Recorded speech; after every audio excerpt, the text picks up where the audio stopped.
The letter to the Hebrews. The author of this letter is anonymous, and people have wondered for a long time whether Paul wrote it or maybe one of his co-workers like Barnabas or Apollos, but really we just don't know. In chapter 2, we discover that the author had a first-hand relationship with the disciples who were themselves around Jesus, so we know that this letter is anchored in the teaching of the apostles. We also don't know who the audience of this letter was, or even where they lived. The author knows them really well, and he assumes that they have a thorough knowledge of the Old Testament scriptures, especially the storyline of the first 5 books of the Bible, the Torah, about how Abraham's family became the nation of Israel, about how Moses led them out of slavery in Egypt to Mount Sinai, where they received the Torah and they made a covenant with God, where they built the tabernacle, where the priests offered sacrifices, and also about how they wandered through the wilderness on their way to the Promised Land. The author just expects that the readers know all of the details about these stories, and so most likely the audience is made up of Jewish Christians. That's where the name of the letter comes from. We also have clues from chapter 10 that this church community was facing persecution and even imprisonment because of their association with Jesus. Some in the community were walking away from Jesus and abandoning the faith altogether. And this explains the purpose and the structure of this letter. First, there's a short introduction, which is followed by 4 sections where the author compares and contrasts Jesus with key people and events from Israel's history. Jesus is first compared with angels in the Torah, second with Moses and the Promised Land, third with priests and Melchizedek, and lastly with the sacrifices and the covenant. And the author has 2 main goals in all of these contrasts. The first goal is to elevate Jesus as superior to anyone or anything else, showing that Jesus is worthy of all their trust and devotion. But his second goal is this: it's to challenge the readers to remain faithful to Jesus despite persecution. So in every section, he includes a strong warning not to abandon Jesus. So let's dive in now and see how this all unfolds. The elevation of Jesus begins in the opening sentence of the introduction. In the past, God spoke to our ancestors in many different ways, but in these last days, he has spoken to us in his Son. So the author's saying that Jesus is superior to all of the previous ways that God has revealed himself to Israel. He then makes this astounding claim that Jesus is the radiance of God's glory and the exact imprint of God's nature. These metaphors are making the closest possible identification between Jesus and God. So Jesus is what the rays of light are to the sun, or Jesus is what the wax impression is to the signet ring.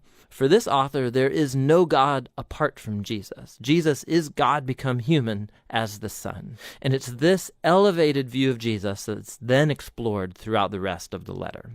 In the first section, the author compares Jesus with angels, which might strike you as kind of odd, like why angels? In Jewish tradition, it was taught, based on Deuteronomy chapter 33, verse 2, that the Torah and the words of God were delivered to Moses at Mount Sinai by angels. And so by saying that Jesus is superior to angels, the author is claiming that Jesus and his message of good news are superior to all previous messengers of God's word. And so the first warning flows from this very point. If Israel was called to pay attention to the Torah that was delivered by angels, how much more should we pay attention to the message that was announced by the Son of God? And not only that, given Jesus' status high above the angels, how remarkable is it that he gave up that high status to become human, to suffer, and to die? In Jesus, we see God's greatest glory and God's great humility as Jesus sympathetically joined himself to humanity's tragic fate. In chapters 3 and 4, the author moves on to argue that Jesus is superior to Moses, who led the people of Israel through the wilderness and built the tabernacle. Jesus is also the leader of God's people, but in him we see not the builder of just a tent, but of all creation. Then the author retells the story of how the Israelites rebelled against Moses in the wilderness, and they lost their chance to enter into the rest that God offered them in the Promised Land. And so here comes the second warning. If Jesus is greater than Moses, how much higher are the stakes if we rebel against him? We also are in a wilderness-like environment where we have to trust God for the future rest in God's new creation. So let's make sure that we don't rebel like Israel did in the wilderness and lose out on God's gracious offer to enter his new creation. In chapters 5 through 7, the author then compares Jesus with Israel's priests that come from the line of Aaron. Their role was to represent Israel before God and to offer sacrifices that atoned for or covered over the sins of the people. But, he points out, the priests were themselves morally flawed people, and so they constantly had to offer sacrifices for their own sins as well as for everybody else's. Something more was needed. And so he then argues that Jesus was that something more. He's the ultimate priest. But Jesus did not come from the line of Aaron.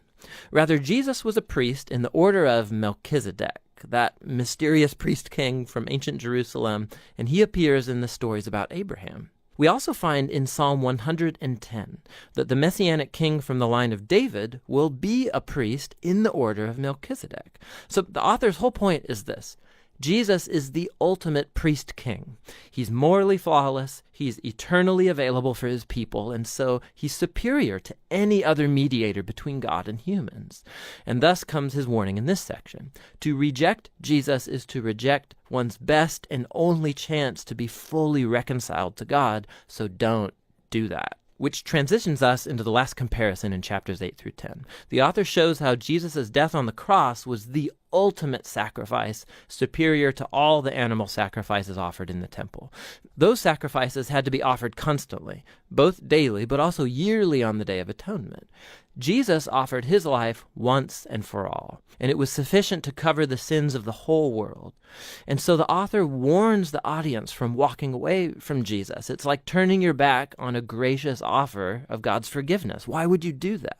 Jesus' sacrifice is permanent, he says, and it's the foundation for the new covenant spoken of in the prophets, where all sins are forgiven. So now that the author has elevated Jesus through all of these contrasts, this final section is one big challenge to follow Jesus. So think big picture. In Jesus, they have found God's very word. In Jesus, they have hope for the new creation. Jesus is their eternal priest. He's the perfect sacrifice.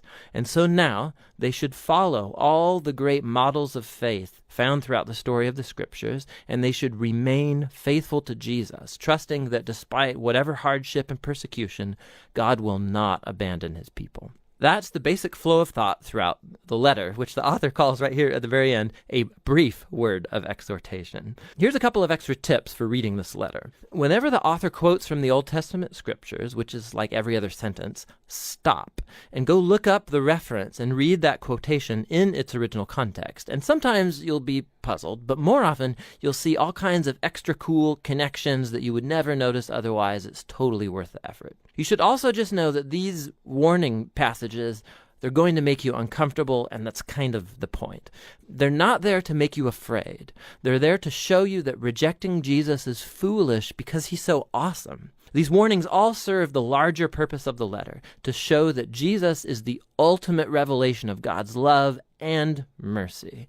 And that's what the letter of the Hebrews is all about.